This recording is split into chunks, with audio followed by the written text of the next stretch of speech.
नमस्कार. श्री स्वामी समर्थ. सर्वांचं आपल्या चॅनलवर खूप मनापासून स्वागत आहे. स्वामी महाराज तुमच्या सगळ्या चांगल्या इच्छा पूर्ण करो. स्वामींच्या कृपेने तुमचा आजचा दिवस शुभ जावो ही स्वामीचरणी प्रार्थना करते मी आणि आपल्या आजच्या व्हिडिओला सुरुवात करते.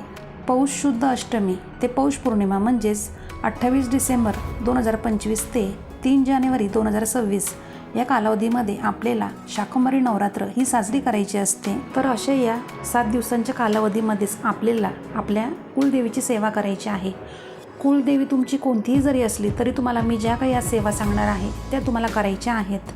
तर ही सेवा आपल्याला कधीपासून सुरुवात करायची, तर 28 डिसेंबरपासून सुरुवात करायची आहे. दुर्गाष्टमी आहे त्या दिवशी शाकंभरी नवरात्र ही सुरू होत आहे. 28 डिसेंबर 2025ला वार आहे रविवार आणि 3 जानेवारी 2026 वार आहे शनिवार.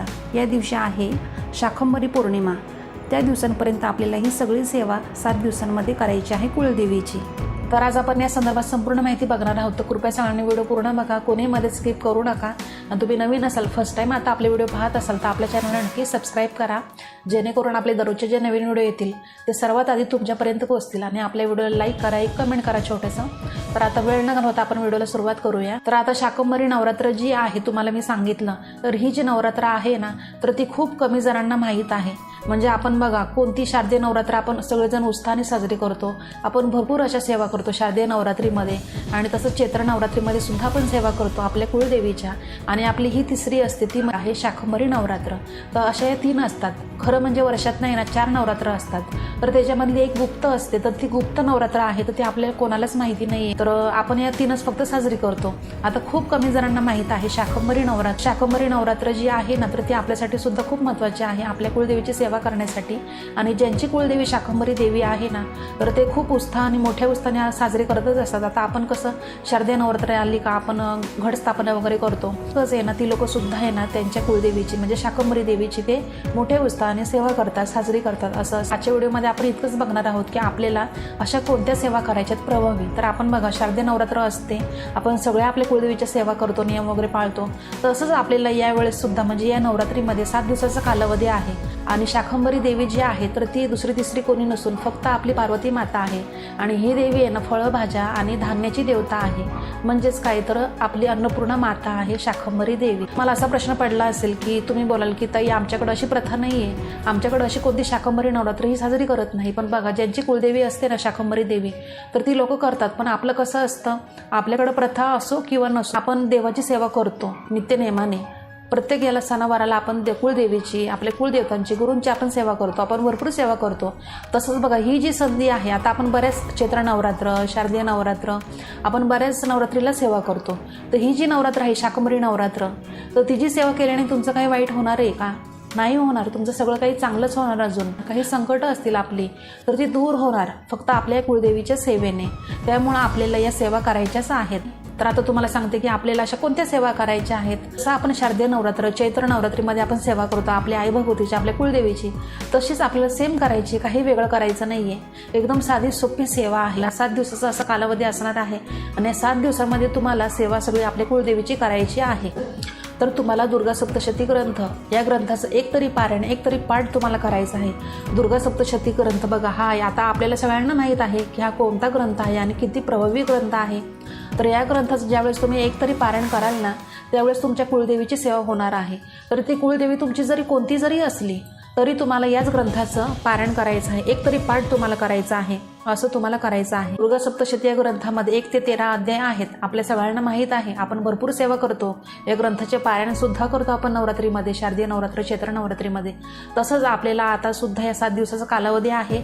तर या कालावधीमध्ये आपल्याला एक तरी पारायण, एक तरी पाठ आपल्याला करायचा आहे नित्यनेमाने. बघा, विसरू नका. आणि ज्यांना शक्य नसेल त्यांनी काय करायचं ते मी तुम्हाला पुढं सांगते. तर आता दुर्गा सप्तशती या ग्रंथाचे तुम्हाला किती पाठ करायचे आहे, तर तुम्ही 1 करू शकता, तुम्ही 3 करा, 5 करा, 7 करा, 11 करा. पण तुम्हाला शक्य होईल तितके तुम्ही पाठ करू शकता. बघा, कधी आपण केलेली सेवा कधी वाया जात नसते. ती कुठंतरी आपल्या संकटाच्या वेळेस कामी येतच असते, आपल्याला हे माहीत आहे. आता हे तुम्हाला परत नव्याने सांगायची गरज नाही आहे. जर तुम्हाला शक्य नसेल या ग्रंथाचं पारायण करायला जास्त, तर तुम्ही काय करायचं माहिती आहे का, आपण जशी नित्यसेवा करतो ना, तर नित्यसेवा समजूनच तुम्ही 2-2 अध्याय पठण करा. म्हणजे कसं होईल, हा 7 दिवसाचा कालावधी आहे, ते 7 दिवसामध्ये तुमचं एक पारायण होऊन जाईल. असं केलं ना तरी तुमचं एक पारायण म्हणजे एक पाठ तुमचा आरामशीर होऊन जाईल.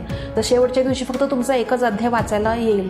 कारण याच्यात कसं 13च अध्याय आहेत, त्यामुळे मी तुम्हाला सांगितलं 2-2 अध्याय जर सुरुवातीला पठण केले, शेवटला एक अध्याय आहे आणि 13वा अध्याय झाल्याच्या नंतर त्याच्या पुढचं तुम्हाला माहिती आहे की कसं काय वाचायचं असतं पुढे. आता आपली ही झाली पहिली सेवा, दुर्गा सप्तशती ग्रंथ. त्याचं तुम्ही पारायण करू शकता. आणि जरी ते शक्य नसेल तुम्हाला तर तुम्ही काय करायचं, सिंध कुजिका स्तोत्रम, तर हे तुम्हाला पठण करायचं. तर तुम्ही ते 3दा करा, 5 वेळा करा, 11 वेळा करा तरी चालेल. तर सिंध कुजिका स्तोत्रम आपण ज्यावेळेस पठण करतो त्यावेळेस आपल्याला दुर्गा सप्तशती ग्रंथ पठण केल्याचं फळ भेटत असतं, म्हणजे तितकंच भेटेल. तुम्ही हा ग्रंथ पठण केला तुम्हाला तितकंच फळ भेटेल.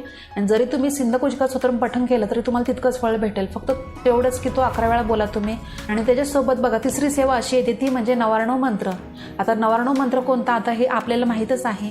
तर ओम ऐं ह्रीं क्लीं चामुंडाय विच्चे, ओम ऐं ह्रीं क्लीं चामुंडाय विच्चे, या नवर्णव मंत्राची तुम्हाला दररोज 7 दिवसात एक माळ जपायची आहे. तर आता ही झाली आपली तिसरी सेवा. आता चौथी सेवा अशी आहे, तर ती म्हणजे अखंड दिवा. आता आपण नवरात्रीमध्ये, शारदीय नवरात्रीमध्ये आपण अखंड दिवा लावतो 9 दिवस. तसंच आपल्याला ते 7 दिवसाचा कालावधी आहे. तर या 7 दिवसामध्ये तुम्ही लावू शकता अखंड दिवा. तेव्हा आता 5वी सेवा अशी आहे, ती म्हणजे कुंकुमार्चन. तर तुमच्याकडं देवीचं, कुलदेवीचं टाक असेल किंवा फोटो असेल नाही किंवा मूर्ती असेल तर त्याच्यावर तुम्ही कुंकुमार्चन करू शकता. कसं करायचं आपल्याला माहिती आहे. ओम ऐं ह्रीं क्लीं चामुंडाय विच्चे नमो नमः असं करून तुम्हाला कुंकुमार्चन करायचं आहे त्याच्यावर. किंवा तुम्ही श्रीसुक्ताने सुद्धा कुंकुमार्चन करू शकता ते बोलून. आणि जर तुमच्याकडे कुलदेवीचं टाक नसेल, फोटो नसेल, मूर्ती नसेल तर त्यावेळेस तुम्ही काय करायचं आहे, तर श्रीयंत्र आपल्याकडं असतं त्याच्यावर सुद्धा तुम्ही करू शकता कुंकुमार्चन. या 7 दिवसामध्ये तुम्ही कधीही करा, रोज केलं तर अतिशय उत्तम. आणि जरी नाही शक्य तर फक्त पहिल्या दिवशी करा आणि शेवटच्या दिवशी करा. आणि जर तुमच्याकडे काहीच नसेल कुंकुमार्चन करण्यासाठी तर फक्त तुम्ही काय करायचं, तुम्ही एक सुपारी घ्यायची, आपल्या कुलदेवी स्वरूप कुंकुमार्चन तुम्ही सुपारीवर करू शकता. असं केलं तरी चालेल तुम्ही. तर आता आपल्या या सेवा झाल्या 4-5 ज्या काही सेवा आहेत त्याच्यामधल्या तुम्हाला ज्या जमेल सेवा त्या तुम्ही करू शकता. आणि ज्यांना शक्य नसेल देवघरासमोर बसून सगळ्या सेवा करायला तर त्यांनी काय करायचं आहे, फक्त तुम्ही श्रवण करायचं आहे, यूट्यूबला लावून द्यायचं आणि श्रवण करायचं तरी चालेल. किंवा जरी काही शक्य नसेल फक्त तुम्ही नवर्णव मंत्राची माळ जपा, म्हणजे मनातल्या मनात नामस्मरण करा. ओम ऐं ह्रीं क्लीं चामुंडाय विच्चे, ओम ऐं ह्रीं क्लीं चामुंडाय विच्चे. जरी तुम्ही नामस्मरण केलं तर ती सुद्धा हाक तुमची देवीपर्यंत जाणारच आहे. आता ही जी नवरात्र आहे 7 दिवसाची, त्या 7 दिवस तुम्हाला सांगते काय करायचं आहे. तर तुम्हाला मांसाहार पूर्णपणे बंद करायचा आहे, मांसाहार वर्ज्य करायचा आहे, परान्न वर्ज्य करायचं आहे. कारण आपण सेवा करणार आहोत त्यामुळं परान्न वर्ज्य करायचं आहे, कोणाच्या घरी खायचं प्यायचं नाही एवढं लक्षात ठेवा. आणि मांसाहार तर शक्यतो टाळा या 7 दिवसाच्या कालावधीमध्ये तरी. कारण आपली जशी दुसऱ्या नवरात्री असतात महत्त्वाच्या, शारदीय चैत्र वगैरे नवरात्र, तसेच हे सुद्धा नवरात्र आपल्यासाठी खूप महत्त्वाचे आहे. आणि त्याच्यानंतर आहे ना बघा, तुम्हाला ओटीसुद्धा भरायची आपल्या कुलदेवीची, देवीची तुम्हाला ओटी भरायची आहे. तर तुम्ही पहिल्या दिवशी भरा नवरात्रीच्या, शाकंभरी नवरात्र सुरू होते मंगळवारी, तर त्या दिवशी तुम्ही पहिल्या दिवशी भरा ओटी. किंवा तुम्ही शेवटच्या जरी दिवशी ओटी भरली तरी चालेल. किंवा 7 दिवसामध्ये तुम्ही कधी ओटी भरा तरी चालणार आहे, असं केलं तरी चालेल. आणि त्याच्यासोबतच बघा, तुम्हाला ज्यावेळेस तुम्ही सेवा करणार आहे आपल्या कुलदेवीची या नवरात्रीमध्ये 7 दिवसात, तर 7 दिवस तुम्हाला आपल्या देवीला नैवेद्यसुद्धा दाखवायचा आहे. आणि जरी नैवेद्य तुम्हाला शक्य नसेल 7 दिवस दाखवायला तर तुम्ही जरी पहिल्या दिवशी जरी नैवेद्य दाखवलं देवीला आणि शेवटच्या दिवशी जरी नैवेद्य दाखवला तरी चालणार आहे. आता तुम्हाला समजलं असेल की आपल्याला अशी कोणती सेवा करायची आहे. आणि जरी काही प्रश्न असेल, तुम्हाला काही शंका अशी वाटली असेल तर नक्की कमेंट बॉक्समध्ये कमेंट करा. आजचा व्हिडिओ इतकाच होता, अतिशय छोटीशी माहिती होती पण महत्त्वाची माहिती होती.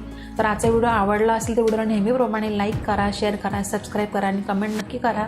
तर आपण दररोज अशा नवीन व्हिडिओमध्ये भेटत जाऊ. तर आजचा व्हिडिओ मी आपल्या स्वामी समर्थ महाराजांनी रुजू करते आणि इथंच थांबते. धन्यवाद. श्री स्वामी समर्थ.